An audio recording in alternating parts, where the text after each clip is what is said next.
प्रधानमन्त्री पुष्पकमल दाहाल प्रचण्डलाई मानव अधिकारवादीको प्रश्न। भ्रष्टाचार काण्डमा ठूला नेताहरूलाई किन उन्मुक्ति दिनुभयो? यस वर्षको संविधान दिवस खल्लो। संविधानका पिता सुशील कोइराला सुभाषचन्द्र नेमाङको निधन। प्रधानमन्त्री प्रचण्ड विदेशतिर। तिनकुने सामूहिक हत्या प्रकरणमा पक्राउ परेका आरोपितले स्वीकार गरे हत्या। तिनकुने सामूहिक हत्या प्रकरणमा सीसीटीभी फुटेजमा देखिएका युवक पनि परे पक्राउ। प्रधानमन्त्री प्रचण्डको विकल्प खोज्ने बारे पनि नेपाली काङ्ग्रेसमा दुई लाइन। प्रचण्ड साधारण व्यक्ति होइन, यो सरकार 5 वर्ष जान सक्ने शशाङ्क कोइरालाको भनाई। सांसदले तत्काल बनाउनु पर्ने कानुन 180 वटा, 9 महिनामा बल्ल बन्यो एउटा। चिकित्सक माथि कुटपिटको घटना तत्काल छानबिन गरेर दोषीमाथि कारबाही गर्न राष्ट्रिय स्वतन्त्र पार्टीको माग। सुन तस्करी प्रकरणका अभियुक्त दावा छिरिङ तिब्बती शरणार्थीका रूपमा नेपाल भित्रिएको खुलासा। आन्दोलनरत चिकित्सक र सरकारी टोलीबीच वार्ता जारी। के हुँदैछ त्यसबारे सम्पूर्ण जानकारी। सुभाषचन्द्र नेमाङ निवास पुगेर राष्ट्रिय सभाका अध्यक्ष गणेश प्रसाद तिमनसिल्लाले दिए श्रद्धाञ्जली। बाँकीमा बम विस्फोट हुँदा राजमार्गमा भ्वाङ परेको पुष्टि। दण्डकालमा राखिएको आशंका। 60 किलो सुन तस्करी प्रकरणमा 29 जनालाई प्रतिवादी बनाएर मुद्दा दायर। चिकित्सकमाथि आक्रमण गर्नेलाई कारबाही गर्न विवेकशील साझाको माग। सांसदहरूको प्रतिबद्धता। विद्यालय शिक्षा विधेयक हुबहु पास हुन कुनै पनि हालतमा दिँदैनौँ।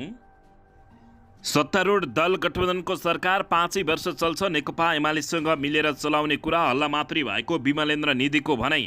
सरकारको सिफारिसप्रति राष्ट्रपतिको असन्तुष्टि। 34 जनालाई माफी दिनुपर्ने कारणबारे सोधे स्पष्टीकरण। राष्ट्रपतिसँग टसल गर्ने नियत छैन। कैद कट्टी कानुन अनुसार भएको सरकारकी प्रवक्ताको भनाई। 42 अङ्कले घटेर सेयर बजार रताम्मे 2 अर्ब 2 करोड रुपियाँको भयो कारोबार।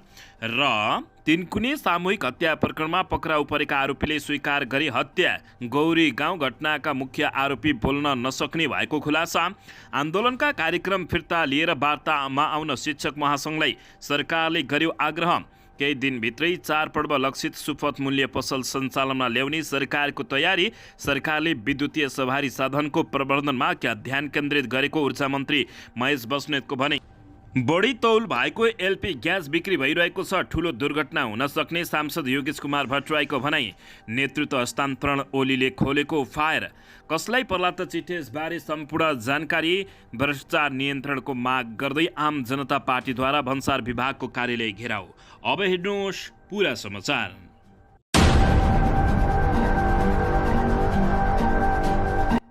दर्शक महानुभावहरू नमस्कार। नेपाली न्युज टिभीको न्युज बुलेटिन खबरमा यहाँहरूलाई हार्दिक स्वागत छ। सदाझै आज पनि तपाईँहरू माझ देश तथा विदेशका महत्त्वपूर्ण समाचार अपडेटका साथ उपस्थित भइसकेका छौँ। दर्शक महानुभावहरू हामीलाई तपाईँहरूले कहाँदेखि हेर्दै हुनुहुन्छ नेपाल भए जिल्ला र ठाउँको नाम लेख्नुहोला। यदि विदेशमा हुनुहुन्छ भने आफू रहेको देशको नाम पनि लेख्न नभुल्नुहोला। र हाम्रो च्यानल नेपाली न्युज टिभीलाई अहिलेसम्म पनि सब्सक्राइब गर्नुभएको छैन भने सब्सक्राइब गर्नुहोला, साथै सँगै रहेको बेल आइकन दबाउन पनि नभुल्नुहोला। आउनुहोस् दर्शक महानुभावहरू आजको पहिलो तथा विशेष खबरतर्फ लागौं। दर्शकबिन सरकारले विभिन्न भ्रष्टाचार काण्डमा ठूला नेताहरूलाई उन्मुक्ति दिएको भन्दै मानव अधिकारवादीले आपत्ति जनाएका छन्। प्रधानमन्त्री पुष्पकमल दाहाल प्रचण्डलाई पत्र लेखेरै मानव अधिकारवादीहरूले आपत्ति जनाएका हुन्। मानव अधिकारवादी एवं नागरिक अगुवाका निलम्बर आचार्य, सूर्यनाथ उपाध्याय, सूर्यप्रसाद श्रेष्ठ, सुशील प्याकुरेल र कनकमणि दीक्षितले प्रधानमन्त्री प्रचण्डलाई पत्र पठाएका छन्। शरणार्थी काण्डमा, ललिता निवास काण्डमा र सुन तस्करी काण्ड जस्ता देशलाई नै कलङ्कित पार्ने उच्च तह संलग्न प्रकरणको अनुसन्धान र दोषीमाथि कारबाहीको प्रक्रिया सुरु हुँदा केही आशा पलाएको थियो। पत्रमा भनिएको छ, तर यति सार्वजनिक रूपमा तथ्य प्रमाणसहित उल्लेखित भ्रष्टाचारमा उच्च राजनीतिक तहको हात रहेका तथ्यहरू प्रकाशमा आएकोमा अनुसन्धान र कारबाहीको गलत मोड लिएको देख्दा हामी अत्यन्त चिन्तित छौँ। उनीहरूले भनेका छन्, यो निश्चित छ यस्ता विशाल काण्ड प्रभावशाली पदाधिकारी र पहुँच भएका व्यक्तिहरूको स्वीकृति बिना सम्भव हुँदैन। अपराधिकतालाई नै प्राशय दिने नेतृत्व भयो भने मुलुक बलियो बन्दैन, विकास हुँदैन। उनले भनेका छन्, न्याय हुँदैन र राष्ट्रिय स्वाधीनता पनि सुदृढ बन्दैन। पत्रमा भनिएको छ, अहिले आएर कानुन पनि अपराधिकतालाई उन्मुक्ति दिने बन्न थाल्दा हामी शशाङ्कित र खिन्न भएका छौँ। फौजदारी संहितामा राजनीतिमा लाग्दा गरेको आरोपमा उन्मुक्तिको प्रस्तावले हाम्रो समाजलाई द्वन्द्वहीनताको केन्द्र बनाउनेछ। टिकापुर माफी काण्ड यस्तै राजनीतिको उपाज पनि भएको उनीहरूले बताएका छन्। प्रधानमन्त्री प्रचण्डलाई मानव अधिकारवादीहरूले प्रश्न गर्दै भ्रष्टाचार काण्डमा ठूला नेताहरूलाई किन उन्मुक्ति दिएको भन्दै प्रश्न गरेका हुन्। दर्शक पनि यसैबीच यता काठमाडौँको तीनकुने स्थित दिव्य समिलमा भएको सामूहिक हत्या प्रकरणमा आइतबार पक्राउ परेका आरोपीले घटना स्वीकार गरेका छन्। पक्राउ परेका आरोपीको साथबाट हत्या गर्न प्रयोग गरिएको खुकुरी समेत बरामद भएको उच्च प्रहरी अधिकारीले जानकारी दिएका छन्। 4 जनाको हत्यामा पक्राउ परेका आरोपी एक्लै गरेको खुलासा भएको छ। उनलाई प्रहरी परिसरको विशेष टोलीले पक्राउ गरेको हो। शुक्रबार राति मिलको सुरक्षा गार्डका रूपमा काम गर्ने दोलखाका 55 वर्षीय कुमार भुजेल, उनकी श्रीमती अम्बिका भुजेल, कुमारी आमा 76 वर्षीय सुभद्रा भुजेल र मोरङ बेलबारीका नवीन राईको धारिलो हतियार प्रयोग गरी हत्या गरिएको थियो। सो घटनाको अनुसन्धानका लागि प्रहरीले नवीन राईकै आफन्त पर्ने 28 वर्षीय दिपेन्द्र राईलाई नियन्त्रणमा लिएको थियो, तर उक्त घटना दिपेन्द्रको कुनै संलग्नता नदेखिएको प्रहरीले जनाएको छ। उपत्यका प्रहरी कार्यालय रानीपोखरीले सामूहिक हत्या प्रकरणको अनुसन्धान गर्न उपत्यका अपराध अनुसन्धान कार्यालयका प्रमुख एसएसपी सोमेन्द्र राठौरको नेतृत्वमा समिति नै गठन गरेको थियो। दर्शकबिन अन्ततः तीनकुने सामूहिक हत्या प्रकरणमा पक्राउ परेका आरोपितले हत्या स्वीकारेको जानकारी प्राप्त भएको छ। दर्शकबिन यसैबीच तीनकुने सामूहिक हत्या प्रकरणमा सीसीटीभी फुटेजमा देखिएका युवा पनि पक्राउ परेको खबर प्राप्त भएको छ। तीनकुने स्थित गैरी गाउँमा भएको सामूहिक हत्या प्रकरणमा थप 1 जना पक्राउ परेका हुन्। उपत्यका अपराध अनुसन्धान कार्यालय र जिल्ला प्रहरी परिसर काठमाडौँको टोलीले सीसीटीभी फुटेजमा देखिएका एक युवकलाई आइतबार बिहान लोकमथलीबाट पक्राउ गरेको हो। पक्राउ पर्नेको परिचय प्रहरीले गोप्य राखेको छ। तीनकुने स्थित गौरी गाउँको दिव्य समिलभित्रको कटेरोमा शुक्रबार राति एकै परिवारका 3 जना सहित 4 जनाको विभत्स हत्या भएको थियो। टाउको र शरीरका विभिन्न भागमा खुकुरी जस्तो धारिलो हतियार प्रहार भएको अवस्थामा प्रहरीले 4 जनाको शव फेला पारेको हो। दर्शक बिन यसैबीच नेपाली काङ्ग्रेसमा प्रधानमन्त्री प्रचण्डलाई हटाउनु पर्ने भनी 2 ध्रुव भएको छ। प्रधानमन्त्री प्रचण्ड साधारण व्यक्ति होइन, यो सरकार 5 वर्ष पनि जान सक्ने शशाङ्क कोइरालाले बताएका छन्। नेपाली काङ्ग्रेसका प्रभावशाली नेता तथा सांसद डाक्टर शशाङ्क कोइरालाले प्रधानमन्त्री एवं माओवादी केन्द्रका अध्यक्ष पुष्पकमल दाहाल प्रचण्ड साधारण व्यक्ति नभएको टिप्पणी गरेका छन्। उनले अहिले प्रचण्ड नेतृत्वको सरकार परिवर्तन गर्न नहुने पनि धारणा व्यक्त गरेका छन्। आज चितवनमा पत्रकारहरूसँग कुराकानी गर्दै यस्तो बताएका हुन्। उनले प्रचण्ड नेतृत्वको सरकार 5 वर्ष जान सक्ने पनि भविष्यवाणी गरेका छन्। उनले भने मेरो दृष्टिकोणले पुष्पकमल दाहाल प्रचण्ड नेतृत्वको सरकार 5 वर्षसम्म जान सक्दछ, मलाई त्यस्तो लाग्छ। उनले प्रचण्ड नेकपा एमालेसँग मिल्न जाने सम्भावना नरहेको पनि बताएको छ। काङ्ग्रेसमा डाक्टर शेखर कोइरालाले भने प्रचण्ड नेतृत्वको सरकारबाट देशले पार लगाउन नसक्ने दावी गर्दै आएका छन्। उनले तत्काल काङ्ग्रेसले सरकारको नेतृत्व लिनुपर्ने बेला आएको आवश्यकता औलाउँदै आएका छन्। तर सभापति शेरबहादुर देउवा पनि सरकार परिवर्तनको पक्षमा छैनन्।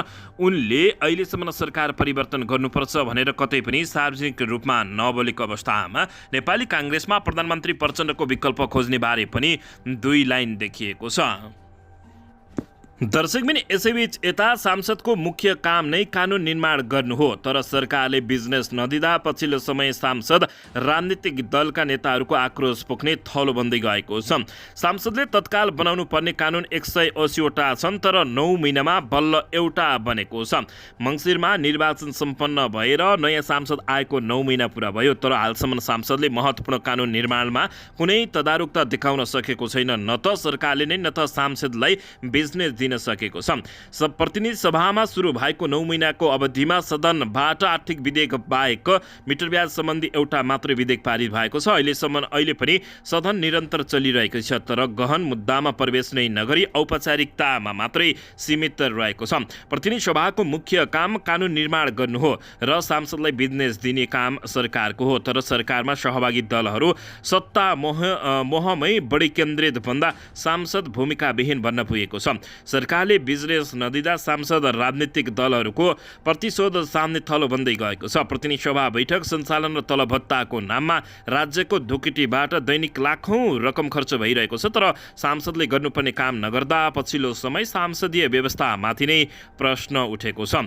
दर्शकबिन तत्काल 180 वटा कानुन बनाउनु पर्नेमा तर एउटा मात्र कानुन बनेपछि नेपालका सांसदहरूको लाज मर्दो काम देखिएको छ।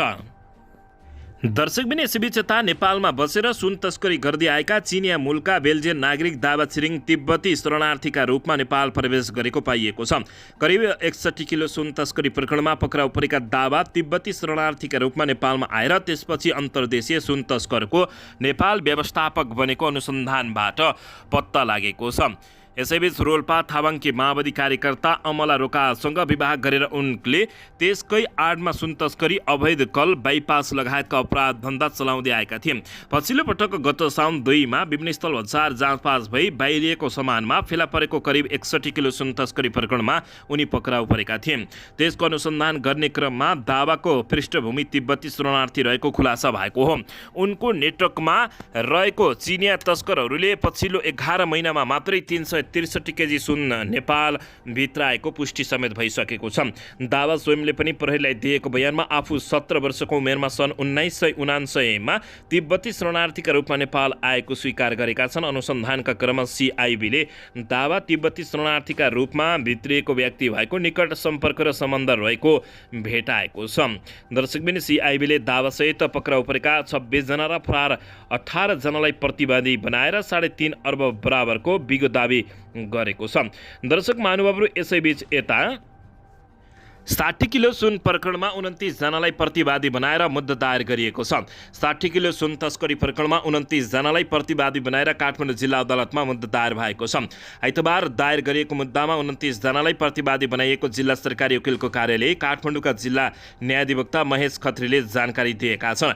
नेपाल प्रहरीको केन्द्रीय अनुसन्धान ब्युरो सिआइबीले 50 जनालाई प्रतिवादी बनाउनु पर्ने राय पेश गरेको थियो, जसमा पक्राउ परेका 32 र फरार रहेका 18 जना रहेका थिए। विभिन्न स्थल भन्सार कार्यालय बाहिरबाट साउन 2 गते स्कुटरको ब्रेक सुमा ल्याइएको सुन 60 किलो 716 ग्राम सुन समातिएको थियो। राजस्व अनुसन्धान विभागले समातेको सुन सम्बन्धमा पछि सिआइबीले अनुसन्धान गरेको थियो। दर्शकबिन यसैबीच यता राष्ट्रपति रामचन्द्र पौडेलले संविधान दिवसका दिन आम माफी दिनका लागि सरकारले गरेको सिफारिसप्रति असन्तुष्टि व्यक्त गरेका छन्।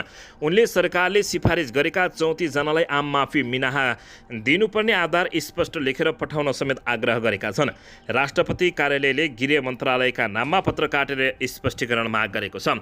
गृह मन्त्रालयले संविधान दिवसका अवसरमा 34 जनालाई आम माफी मिनाहाका लागि राष्ट्रपति कार्यालयमा सिधै सिफारिस गरेको छ। मन्त्रालयले पठाएको सिफारिसमा माफी दिनुपर्ने कुनै कारण खुलाइएको छैन। गृह मन्त्रालयले 2 तरिकाले माफी मिनाहाका लागि नाम सिफारिस गर्दछ। पहिलो, कारागारमा कैद भुक्तानी गरिरहेकाहरूको चलचलन हेरेर माफी मिनाहाको सिफारिस गरिन्छ भने दोस्रो भने सजाय तोकिएको तर कैद भुक्तानी नगरेकाहरूको हकमा गृह मन्त्रालयबाट सिधै प्रस्ताव जान्छ। कैद भुक्तान गरेकाहरूमध्येबाट भने कारागार व्यवस्थापन विभागले यस वर्ष 800 जनालाई आम माफी मिनाहाको सिफारिस गरेको थियो। शुक्रबार बसेको मन्त्री परिषदको बैठकले 670 जनाको कैद माफी गर्ने निर्णय गरेको थियो, जसलाई राष्ट्रपतिले सदर गरिसकेका छन्। दर्शकबिन यता राष्ट्रपतिसँग टसल गर्ने नियत छैन, कैदी कट्टी कानुन अनुसार भएको सरकारकी प्रवक्ता रेखा शर्माले बताएकी हुन्। नेपाल सरकारकी प्रवक्ता समेत रहेकी सञ्चार तथा सूचना प्राविधिक मन्त्री रेखा शर्माले संविधान दिवसको अवसरमा सरकारले सिफारिस गरेको कैदी कट्टीको प्रस्ताव कानुन अनुसार सम्भवतः भएको उनले बताएकै छन्। राष्ट्रपति कार्यालयले गृह मन्त्रालयलाई लेखेको पत्रलाई लिएर सरकारसँग टसल भएको रूपमा नबुझ्न पनि आग्रह गरेकी हुन्। मन्त्री परिषदका निर्णय सार्वजनिक गर्न आइतबार मन्त्रालयमा आयोजित पत्रकार सम्मेलनमा प्रवक्ता शर्माले संविधान दिवसको अवसरमा कैदी कट्टी गर्ने व्यवस्था अनुसार नै सिफारिस गरिएको बताएकी हुन्, तर कसैले आम माफीको निर्णय नभएको उनले स्पष्ट पारेकी छन्। जेलमै नबसेको र सरकारलाई आम मिनाहा दिने कुरा छैन। सम्बन्धित कारागार प्रमुखले सिफारिस गरेपछि र केन्द्रीय कारागारको आग्रहमा गृहले कैदी कट्टीको प्रस्ताव तयार पारेर राष्ट्रपति कार्यालयमा पठाएको हो। राष्ट्रपति कार्यालयलाई बुझाएरै सरकार अगाडि बढ्दछ उनले भने। राष्ट्रपति कार्यालयले प्रश्न गर्ने कुरालाई सरकारसँग टसल भनेर बुझ्न नहुने उनले बताएकै छन्। गृहमन्त्रीले सिफारिस गरेका कतिपय खराब आचरणका भएको भन्दै राष्ट्रपति कार्यालयले 34 जनाको नाम फिर्ता पठाएको थियो।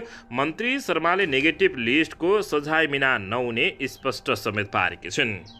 दर्शकबिन यसैबीच यता प्रभु शाह नेतृत्वको आम जनता पार्टीले काठमाडौँको त्रिपुरेश्वर स्थित भन्सार विभागको कार्यालय घेराउ गरेको छ। सरकारी कर्मचारी मार्फत राज्यसम्म हुने भ्रष्टाचार नियन्त्रणको माग गर्दै सो पार्टीले आज आइतबार विभागको कार्यालय घेराउ गरेको हो। ललितपुरको कुपनडोलबाट जुलुस निकालेर त्रिपुरेश्वर स्थित भन्सार विभाग घेराउ गरेको पार्टीका प्रवक्ता सीबी शाहले बताएका छन्। सोही क्रममा उनीहरूले भन्सार विभागका डिजी मार्फत नेपाल सरकारलाई ज्ञापन पत्र समेत बुझाएको जानकारी प्राप्त भएको छ। दर्शकबिन भ्रष्टाचार नियन्त्रणको माग गर्दै आम जनता पार्टीले भन्सार विभागको कार्यालय घेराउ गरेको हो। दर्शकबिन यसैबीच यता बाँकेको राप्ती सोनारी गाउँपालिका स्थित पूर्व पश्चिम राजमार्ग महेन्द्र राजमार्गमा बम विस्फोट हुँदा खाडल परेको प्रहरीले जनाएको छ। राप्ती सोनारी गाउँपालिका 9 ढकेबरीबाट 2 किलोमिटर पूर्व राजमार्गमा आज बिहान शङ्कास्पद खाडल देखिएपछि प्रहरीले सोधीखोजी गरेको थियो। जिल्ला प्रहरी कार्यालय बाँकेका प्रहरी प्रवक्ता डिएसपी नारायण डाँगीका अनुसार गैराती बम पड्किएर सडकमा खाडल परेको हो। द्वन्द्वकालमा राखिएको बमको अवशेष पड्किएको देखिन्छ। उनले भने डिएसपी डाँगीका अनुसार विस्फोटबाट सडकको केही भाग उडेर खाडल परे पनि अन्य कुनै क्षति भएको छैन। अहिले सडक विभागले खाडल पुरिरहेको छ भने राजमार्गमा सवारी साधन चलिरहेको जानकारी प्राप्त भएको छ। दर्शकबिन यसैबीच यता चिकित्सकमाथि कुटपिटको विरोधमा देशभरका चिकित्सकहरूले आकस्मिक बाहेकका सेवा सबै ठप्प पारेपछि सरकारसँग वार्ता भइरहेको छ। स्वास्थ्य तथा जनसङ्ख्या मन्त्रालयले गठन गरेको 5 सदस्यीय वार्ता टोलीले आन्दोलनरत नेपाल चिकित्सक सङ्घका प्रतिनिधिसँग वार्ता गरेको हो। अतिरिक्त स्वास्थ्य सचिव डाक्टर विकास देवकोटाको संयोजकत्वमा गठित सरकारी वार्ता टोलीमा प्रधानमन्त्री तथा मन्त्रिपरिषदको कार्यालय, गृह मन्त्रालय, कानुन न्याय तथा संसदीय मामिला मन्त्रालय र स्वास्थ्य तथा जनसङ्ख्या मन्त्रालयका सहसचिव रहेको जानकारी प्राप्त भएको छ। स्वास्थ्य मन्त्रालयमा आइतबार दिउँसो 2 बजेदेखि वार्ता जारी छ। भदौ 27 गते हेटौडाको सन्तो अस्पतालमा डाक्टर विकास थापा र प्रशान्त बिडारीमाथि अस्पतालमा बिरामीको उपचारमा खटिएकै समयमा कुटपिट भएको थियो। नेपाल चिकित्सक सङ्घले डाक्टरमाथि आक्रमण गर्नेलाई कानुनी कारबाहीको प्रक्रिया अगाडि बढाउन दबाब दिँदै आइतबार देशभरका अस्पतालका आकस्मिक सेवा बाहेक सबै ठेप्प पारेको छ, जसका कारण अस्पतालमा पुगेका बिरामी उपचार नभई फर्किनु परेको छ। दर्शकबिन यसैबीच यता राष्ट्रिय सभाका अध्यक्ष गणेश प्रसाद तिमल सिन्हाले नेकपा एमालेको उपाध्यक्ष सुभाषचन्द्र नेमाङप्रति श्रद्धाञ्जली तथा परिवारमा समवेदना व्यक्त गरेका छन्। आज बालुवाटार स्थित नेमाङ निवासमा पुगे उनले स्वर्गीय नेमाङप्रति श्रद्धाञ्जली तथा परिवारमा समवेदना व्यक्त गरेको उनका प्रेस सल्लाहकार दुर्गा शर्माको भनाइरहेको छ। पूर्व प्रधानमन्त्री तथा नेकपा एकीकृत समाजवादी पार्टीका सम्मानित नेता जलनाथ खनाल र नेकपा एमालेका महासचिव शङ्कर पोखरेलले पनि आजै नेमाङ निवास पुगी परिवारजनमा समवेदना व्यक्त गरेका छन्। गत सोमबार हृदयघात भई नेमाङको निधन भएको थियो।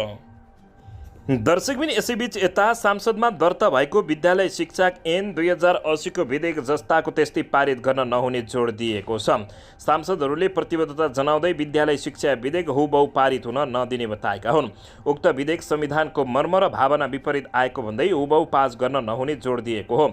शिक्षाका लागि राष्ट्रिय अभियान नेपाल एएनसीले आयोजना गरेको कार्यक्रममा सरकारवालाहरूले यस्तो बताएका छन्। सांसदहरूले समेत उक्त विधेयक हुबहु पास हुन नदिने प्रतिबद्धता जाहेर गरेका छन्। सांसदहरूको सबैभन्दा ठुलो दल नेपाली काङ्ग्रेसकी सांसद प्रतिमा गौतमले यो विधेयक हुबहु पारित हुन नदिने वातावरण बनाउने बताएकी हुन्। यो ठिक ट्र्याकबाट लगेर विधेयकलाई ऐनको रूपमा पास गराउन म मेरो व्यक्तिगत तर्फबाट पार्टीको तर्फबाट पहल गर्नेछु, हुबहु पारित हुन नदिने वातावरण बनाउँछु। उनले भने अहिलेको अवस्थामा संविधानमा निःशुल्क शिक्षाको परिकल्पना गरिएको भन्दै विधेयकमा शिक्षालाई महँगो बनाउन खोजिएको भन्दै आवश्यक संशोधन गर्ने बताएकी छन्। नेपाली काङ्ग्रेसकी अर्की सांसद कुसुम थापाले विधेयक यथार्थ अवस्थामा पारित नहुने प्रतिबद्धता जनाएकी छिन्। संसदीय समितिमा प्रत्येक दफावार छलफल गरेर यस अघि बढाउने आधारमा संशोधन गरेर जाने बताएकी हुन्। उनले भने यो ड्राफ्ट मात्र हो, हामीले यसलाई सच्याएर अगाडि बढ्छौँ। प्रत्येक दफामा छलफल गरेर सरकारवालाको सुझावको आधारमा अगाडि बढ्छौँ। उनले भने नेकपा एमालेकी सांसद ईश्वरी घरतीले विधेयकमाथि चौतर्फी विरोध तथा चर्चा चलिरहेको भन्दै आवश्यक संशोधन गरेर अगाडि बढाउने बताएकी हुन्। हामी शिक्षा समितिको तर्फबाट जस्ताको तस्तै पारित गर्ने पक्षमा छैनौँ। धेरै सरकारवाला निकायको ध्यान आकर्षण भएको छ। सरकारवालाको भावना अनुसार अगाडि जान्छौँ उनले बताएका छिन्। दर्शकबिन यसैबीच यता हप्ताको पहिलो दिन शेयर बजार घटेर रताम्य भएको छ। शेयर बजार परिसूचक नेप्से आज आइतबार 42.14 अङ्कले घटेर 1964.91 बिन्दुमा झरेको छ। आज सबै समूहको शेयर घटेकोमा होटल, जलविद्युत, बिमा उत्पादन र व्यापार समूहको शेयर उच्च अङ्कले ओह्रालो लागेको छ। आज सबैभन्दा धेरै मोलुङ हाइड्रो पावर कम्पनीको शेयर 9% भन्दा धेरै र मोन्स्याम हाइड्रो पावर कम्पनी तथा बोलुङ इनर्जी कम्पनीको शेयर 8% भन्दा धेरैले घटेको छ। समग्रमा बजार रताम्य भएको दिन आज सबैभन्दा धेरै शुभम पावर कम्पनीको शेयर 10%ले बढेको छ। बजार रताम्य भए पनि कारोबार रकम भने उकालो लागेको छ। आज 278 वटा कम्पनीका 56,59,हजार किता शेयर कारोबार भएका छन्। 72,400 वटा कारोबारमा 2,02,84,00,000 रुपियाँको शेयर किनबेच भएको छ। सबैभन्दा धेरै NICICI ब्याङ्कले 27,54,00,000 र रिलायबल नेपाल लाइफ इन्सुरेन्सको 24,52,00,000 रुपियाँको शेयर खरिद बिक्री भएको छ।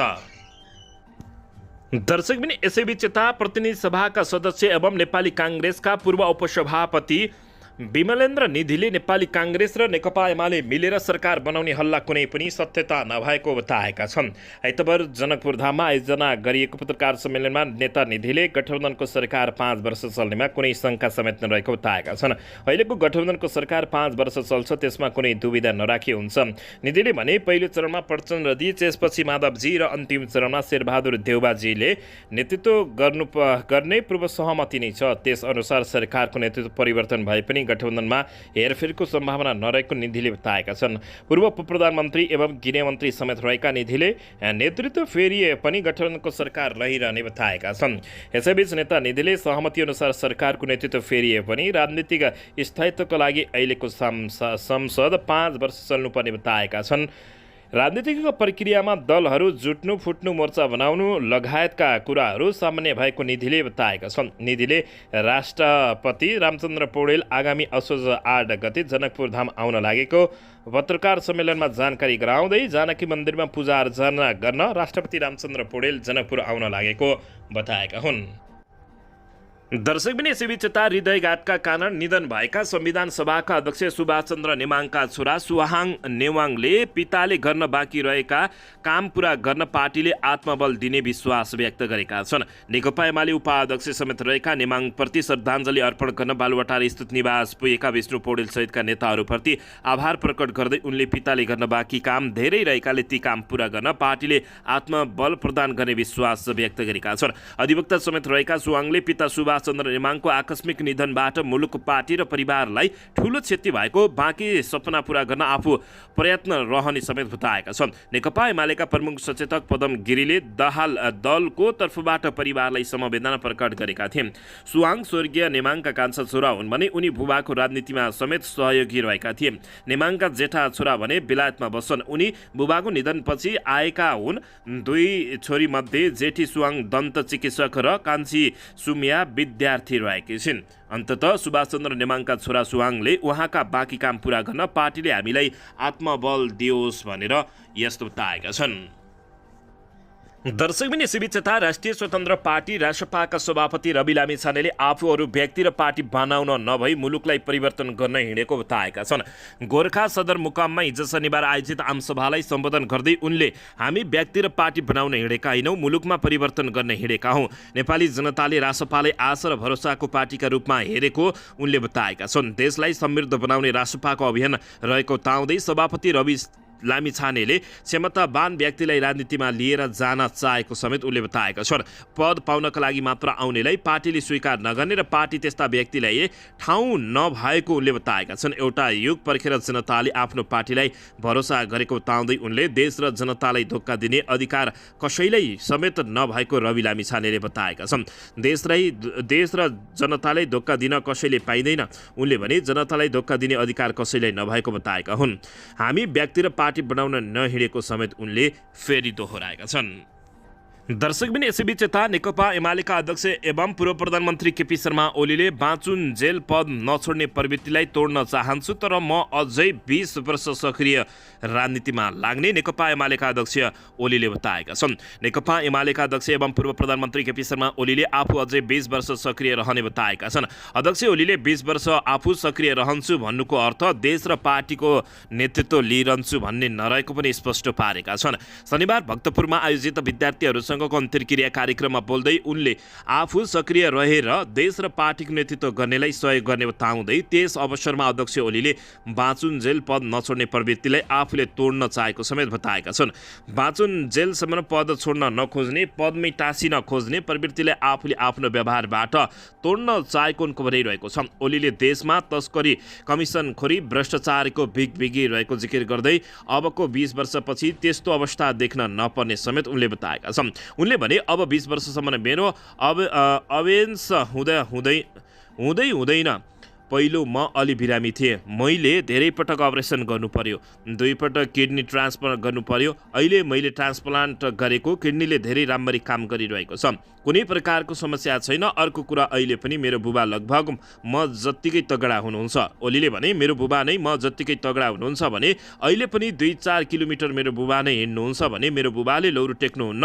अहिले पनि उनले भने मेरो बुबा नै त्यति तगडा हुनुहुन्छ भने मैले 20 वर्ष त सक्रिय राजनीतिमा रहने विचार गरिरहेको छु, तर अब 20 वर्ष सक्रिय रहनुको अर्थ म 20 वर्ष देशको नेतृत्व गर्छु, पार्टीको नेतृत्व गर्छु भनेको होइन, नेतृत्व गर्नेहरूलाई सहयोग गर्छु। सक्रिय रहेर एउटा के प्रचलन छ भने उनले भने मान्छे बाँचुन जेलसम्म पद छोड्ने नखोज्ने, पदमै टाँसिन खोज्ने, आवश्यकता होस् कि नहोस्, काम गर्न सकोस् कि नसकोस्, स्मरण शक्ति होस् कि नहोस्, बोल्न सकोस् कि नसकोस्, तर पनि पदमा बाँचिरहन चाहने त्यस्तो प्रवृत्ति छ। त्यो प्रवृत्तिलाई चाहिँ मैले सचेतनापूर्वक तोड्ने कोसिस गरेको नेकपा एमालेका अध्यक्ष ओलीले बताएका हुन्। अध्यक्ष ओलीले आफूले नेपाल विरुद्धको षड्यन्त्रलाई पराजित गर्न नसकिरहेको उल्लेख गर्दै नयाँ पुस्ताले त्यसलाई पराजित गरेर अगाडि बढ्नुपर्ने बताएका छन्। उनले आफूलाई देश र जनताप्रति माया गर्ने इमानदार राजनीतिकर्मीको रूपमा बुझिदिन पनि आग्रह गर्दै ओलीले भने मेरा केही असफलताहरू छन्, मैले नेपाल विरुद्धको षड्यन्त्रलाई पराजित गर्न सकिरहेको छैन। तपाईँहरूले ती षड्यन्त्रहरूलाई पराजित गर्नुपर्दछ र नेपाललाई साँच्चीकै सार्वभौम, सच्चाको स्वतन्त्र, सच्चाकै स्वाधीन, आफ्नो भूगोलको बिल्कुलै रक्षा गर्न सक्ने र राष्ट्रिय हितको रक्षा गर्न सक्ने र राष्ट्रिय स्वाभिमानको झण्डामाथि उठाउन सक्ने हुनुपर्दछ ओलीले बताएका छन्। दर्शकबिन यसैबीच यता चिकित्सक सङ्घले आज देशभरका अस्पतालमा आकस्मिक बाइकका सेवा सबै बन्द गर्ने घोषणा गरेको छ। चिकित्सक कुटपिटको घटनाले यति बेला ताण्डव मचिएको छ। चिकित्सक आक्रमणको विरोधमा नेपाल चिकित्सक सङ्घले आइतबार देशभरका सबै स्वास्थ्य संस्था आकस्मिक बाइकका स्वास्थ्य सेवा बन्द गर्ने भएका छन्। सङ्घले शनिबार विज्ञप्ति जारी गर्दै आइतबार स्वास्थ्य संस्था आकस्मिक बाइकका सेवा सञ्चालन नहुने जानकारी गराएका छन्। सबै सरकारी स्वास्थ्य संस्था, अस्पताल, मेडिकल कलेज, निजी अस्पताल तथा क्लिनिकमा सेवा बन्द गर्ने घोषणा गरिएको छ।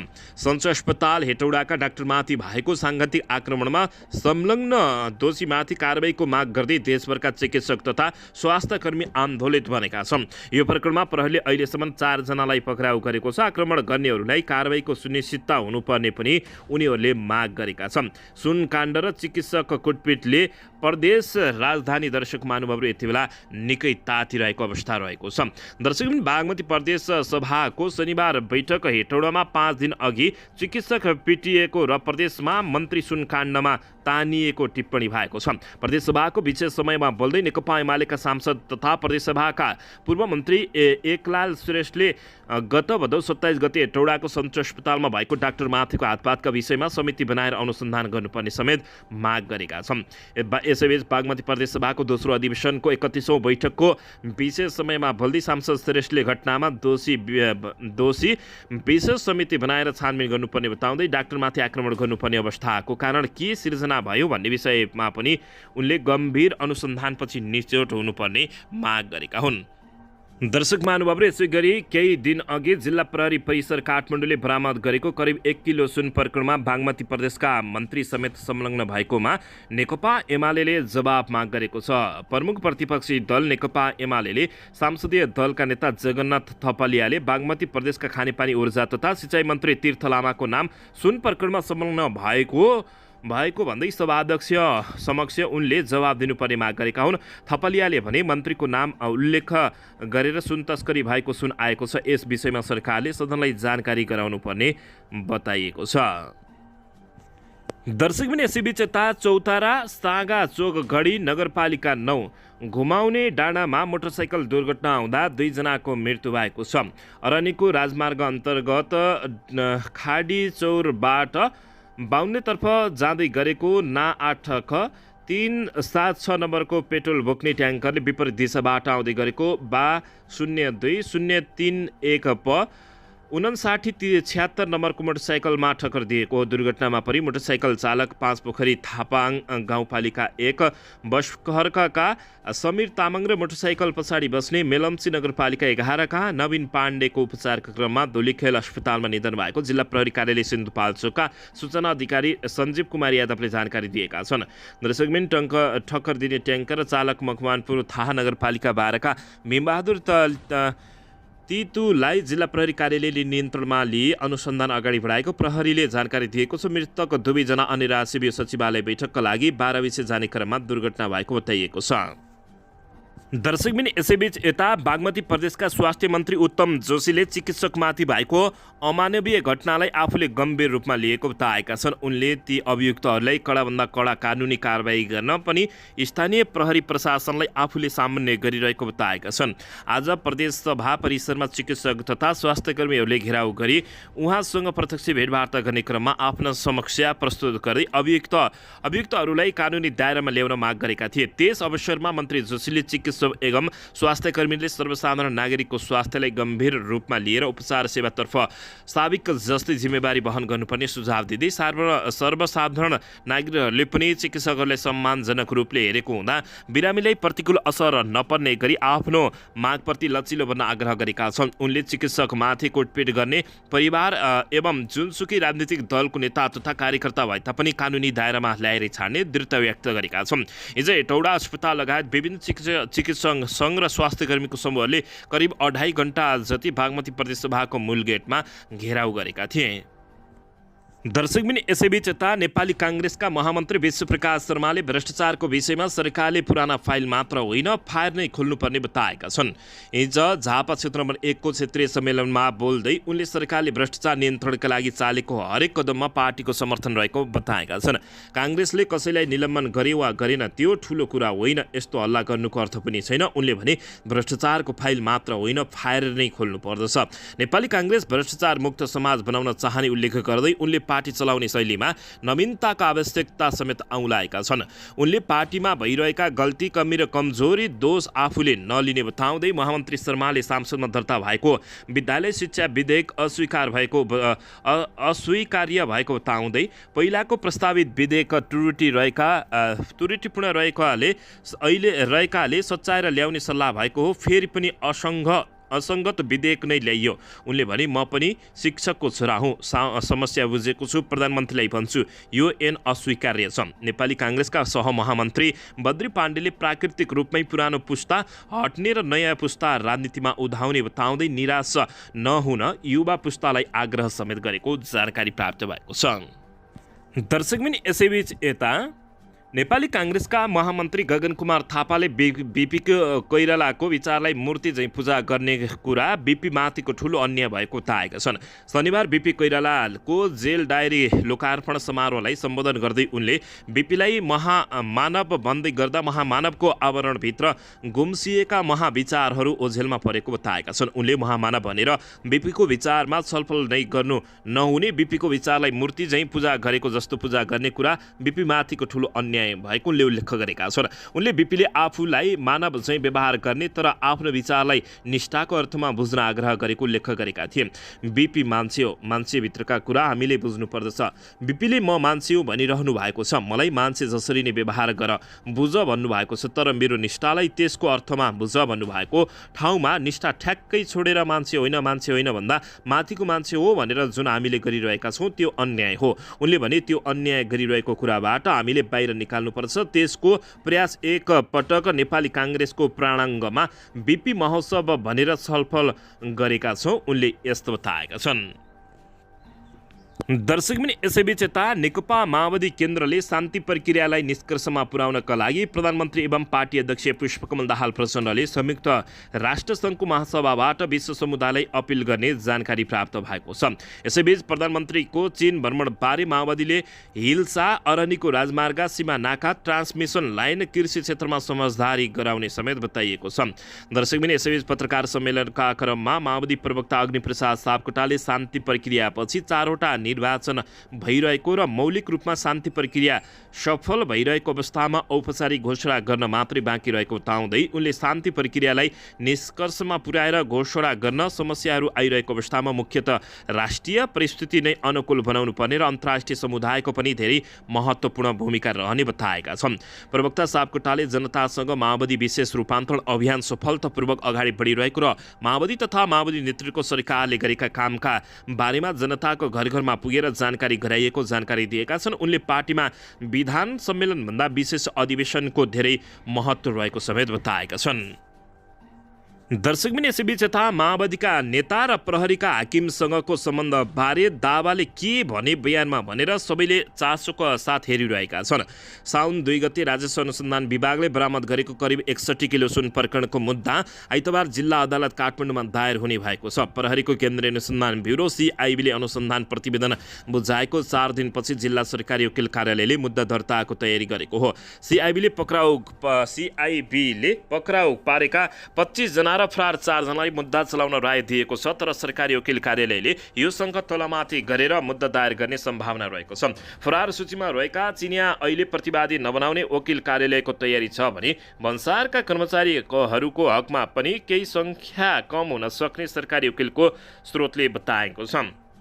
दर्शकबिन दावाको नेपालका नेतादेखि प्रहरीका पूर्व प्रमुखसम्म कनेक्सन देखिएको छ। माओवादीका नेता र प्रहरीका 2 पूर्व महानिरीक्षकसँग फोटो सार्वजनिक भए पनि सुन तस्करीमा उनीहरूको संलग्नता नदेखिएको सिआइबीको भनाइरहेको छ। दावाले बयानमा समेत यो कुरालाई अस्वीकार गर्दै प्रहरीको सामान्य कुराकानी र माओवादी नेताहरूसँग पारिवारिक सम्बन्धका कारण मात्रै भेटघाट भएको बयान दिएका छन्। पहिल्यै भएको भेट पारिवारिक मात्रै भएको दावाको बयान छ। दावाले रोल्पाकी अमला रोका मगरसँग विवाह गरेका छन्। अमला माओवादी नेतृत्व समेत रहेकाले रोल्पा घर हुने माओवादी नेताका घरमा दावा अमलासँग पुगेको देखिएको थियो, तर त्यसलाई पारिवारिक भेटघाट मात्रै भएको दावाले बयान दिएका छन्। यसैबीच यसबाहेक अन्य प्रकरणमा अनुसन्धानका क्रममा पनि प्रहरीले फेला पारेको छैन। दावाले किशोर बस्नेतसँग मिलेर नेपालमा सुन बिक्री गर्ने गरेको खुलासा भएको छ। यस प्रकरणमा समेत प्रहरीले जुटाएको छ भने किशोर बस्नेतलाई सुन किन्ने ग्राहक खोजे बापत प्रति किलो 20,000 रुपियाँ दिने गरेको पनि प्रहरीको दाबी रहेको छ। तर दावाले भने सुन तस्करीसँग जोडिएका कुनै पनि कुरा स्वीकार्य गरेका छैनन्। किशोर बस्नेत जडीबुटी बिक्री गर्ने व्यक्ति भएकाले सोही सिलसिलामा उनलाई चिनेको बयान दिएको समेत बताइएको छ। दर्शकबिन सुन प्रकरणमा जोडिएकाहरूसँग प्रमाण नै पेश गर्दा पनि दावाले थाहा छैन भनेका छन्। कतिपय कुरा बिर्सिए भनेर टाढिरहेका छन्। प्रहरीले उनलाई पूर्व प्रहरी महानिरीक्षक सर्वेन्द्र खनाल र धीराज प्रताप सिंह तथा पूर्व डिआइजी अशोक सिंहसँगको कनेक्सनका बारेमा पनि बयानमा सोधेको थियो, तर उनले जानकारी नभएको बताएका छन्। दर्शकबिन यसैबीच यता बागमती प्रदेशमा सुनकाण्डमा प्रदेश मन्त्रीको नाम आएपछि नेकपा एमाले जवाफ मागेको छ। नेकपा एमाले केही दिन अघि जिल्ला प्रहरी परिसर काठमाडौँले बरामद गरेको करिब 1 किलो सुन प्रकरणमा बागमती प्रदेशका मन्त्रीको जवाफ माग गरेको छ। शनिबार बसेको प्रदेशसभा बैठकमा बोल्दै प्रमुख प्रतिपक्षी दल नेकपा एमाले संसदीय दलका नेता जगन्नाथ थपलियाले बागमती प्रदेशका खानेपानी ऊर्जा तथा सिँचाइ मन्त्री तीर्थ लामाको जवाफ माग गरेका हुन्। बैठकमा बोल्दै थापाले भने मन्त्रीको नाम उल्लेख गरेर सुन तस्करी भएको सुनिन आएको छ। यस विषयमा सरकारको सदनलाई जानकारी गराउनु पर्दछ। सरकारले जानकारी गराउनु पर्दछ। उनले भने मन्त्रीको नाम जोडिएपछि सांसद समक्ष उनले जवाब दिनुपर्ने थापाले बताएका छन्। गत मङ्गलबार प्रहरीले विशेष सूचनाका आधारमा मलद्वारमा लुकाएर दुबईबाट हिमालयन एयरलाइन्स मार्फत ल्याइएको सुनसहित प्रहरीले काभ्रेको खानीखोला गाउँपालिका 3 का बाबुलाल दोहङलाई पक्राउ गरेको थियो। सो प्रकरणमा प्रहरी मन्त्री लामाको नाम मुछिएको भन्दै थपलियाले सरकारले र मन्त्रीले समेत जवाब दिनुपर्ने माग गरेका छन्। दर्शकबिन यसैबीच सुन प्रकरणमा आफ्नो नाम जोडिएपछि मन्त्री लामाले आपत्ति जनाएको खबर प्राप्त भएको छ। दर्शकबिन बागमती प्रदेश सरकारको खानेपानी ऊर्जा तथा सिँचाइ मन्त्री तीर्थबहादुर लामाले सुन प्रकरणमा आफ्नो नाम जोडिएको भन्दै आपत्ति जनाएका छन्। शुक्रबार विज्ञप्ति जारी गर्दै मन्त्री लामाले 1 किलो सुन प्रकरणमा आफ्नो नाम जोडिएको प्रति आपत्ति जनाएका हुन्। गत मङ्गलबार विशेष सूचनाका आधारमा मलद्वारमा लुकाएर दुबईबाट हिमालयन एयरलाइन्स मार्फत ल्याइएको सुनसहित प्रहरीले काभ्रेको खानीखोला गाउँपालिका 3 का बाबुलाल दोङलाई पक्राउ गरेको थियो। सुनसहित पक्राउ परेका दोङ मार्फत अनुसन्धान गर्दै जाँदा काभ्रेको तरुण दलका नेता विकास लामाको संलग्नता रहेको खुलेको थियो।